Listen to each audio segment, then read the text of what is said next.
നാവുകൊണ്ട് പാപം ചെയ്യാതിരിപ്പാൻ ഞാൻ എന്റെ വഴികളെ സൂക്ഷിക്കുമെന്നും ദുഷ്ടൻ എന്റെ മുമ്പിലിരിക്കുമ്പോൾ എന്റെ വായ് കണിഞ്ഞാണിട്ട് കാക്കുമെന്നും ഞാൻ പറഞ്ഞു.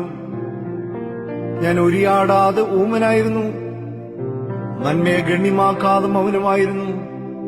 എന്റെ സങ്കടം പൊങ്ങി വന്നു, എന്റെ ഉള്ളിൽ ഹൃദയത്തിന് ചൂടുപിടിച്ചു, എന്റെ ധ്യാനത്തിങ്കൽ തീ കത്തി.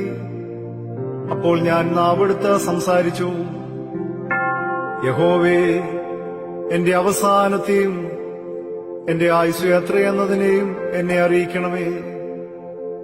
ഞാൻ എത്ര ക്ഷണികനെന്ന് ഞാൻ അറിയുമാറാകട്ടെ. ഇതാ, നീ എന്റെ നാളുകളെ 4 വിരൽ നീളമാക്കിയിരിക്കുന്നു. എന്റെ ആയുസ് നിന്റെ മുമ്പാകെ ഏതുമില്ലാത്തതുപോലെ ഇരിക്കുന്നു. ഏത് മനുഷ്യനും ഉറച്ചു നിന്നാലും ഒരു ശ്വാസമത്രേ.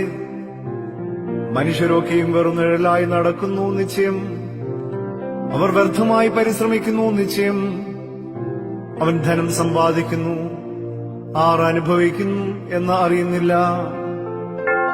എന്നാൽ കർത്താവേ, ഞാൻ ഏതിനായി കാത്തിരിക്കുന്നു, എന്റെ പ്രത്യാശ നിങ്കൽ വെച്ചിരിക്കുന്നു.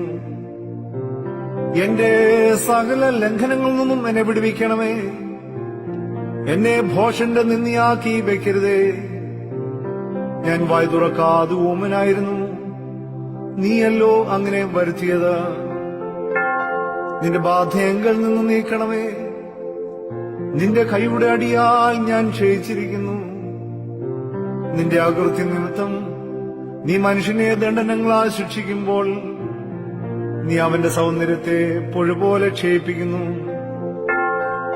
ഏത് മനുഷ്യനും ഒരു ശ്വാസമാവുന്നു. യഹോവേ, എന്റെ പ്രാർത്ഥന കേട്ട് എന്റെ അപേക്ഷയ്ക്ക് ചെവിക്കൊള്ളണമേ. എന്റെ കണ്ണുനീർ കണ്ട് മിണ്ടാതിരിക്കരുതേ. ഞാൻ എന്റെ സകല പിതാക്കന്മാരെയും പോലെ നിന്റെ സന്നിധിയിൽ അന്യനും പരദേശിയുമാകുന്നുവല്ലോ. ഞാൻ ഇവിടെ നിന്ന് പോയി ഇല്ലാതെയാകുന്നതിനു മുമ്പ് ഉന്മേഷം പ്രാപിക്കേണ്ടതിന് നിന്റെ നോട്ടം എങ്കിൽ നിന്ന് മാറ്റണമേ. ദൈവമേ, സ്തുതി നിനക്ക് യോഗ്യമാകുന്നു. ബാറക്കുമോ.